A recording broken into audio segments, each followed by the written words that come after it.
ഒരുപാട് ആൾക്കാർ ചോദിക്കുന്ന ഒരു ചോദ്യമാണ് ഡിമെൻഷ്യയും അൽഷിമേഴ്സും തമ്മിലുള്ള വ്യത്യാസം എന്താണെന്നുള്ളത്. ഇലക്കറികൾ, അതിൽ മുരിങ്ങയിലക്കറി.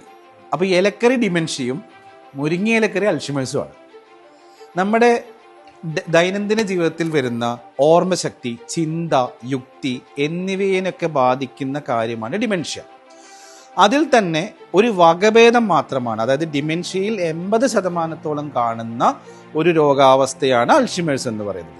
പിന്നീട് ലെവി ബോഡി ഡിമെൻഷ്യ, അതായത് പാർക്കിൻസോണിസം പോലുള്ള അസുഖങ്ങൾ ചേർത്ത് വരുന്ന അത്തരം ആൾക്കാരിൽ കാണുന്ന ഓർമ്മശക്തി കുറവിനെ നമ്മൾ ലെവി ബോഡി ഡിമെൻഷ്യ എന്നും, അതുപോലെ തന്നെ വാസ്കുലർ ഡിമെൻഷ്യ എന്ന് പറഞ്ഞു കഴിഞ്ഞാൽ ഒരു സ്ട്രോക്ക് വന്നു, അല്ലെങ്കിൽ റോഡ് ആക്സിഡന്റ് വന്നു, അല്ലെങ്കിൽ തലയ്ക്ക് മറ്റെന്തെങ്കിലും ക്ഷതങ്ങൾ വന്നതിന് ശേഷം പിന്നീട് അതൊരു ഓർമ്മക്കുറവിലേക്ക് പോവുകയാണെങ്കിൽ അതിന് വാസ്കുലർ ഡിമെൻഷ്യ എന്ന് പറയുന്നത്. അപ്പോൾ പ്രധാനമായിട്ടും ഡിമെൻഷ്യാസ്, ഒന്ന് അൽഷിമേഴ്സ് ഏറ്റവും കോമൺ ആയിട്ടും 80% കാണുന്നതും, 2 Lewy body dementia and 3 vascular dementia.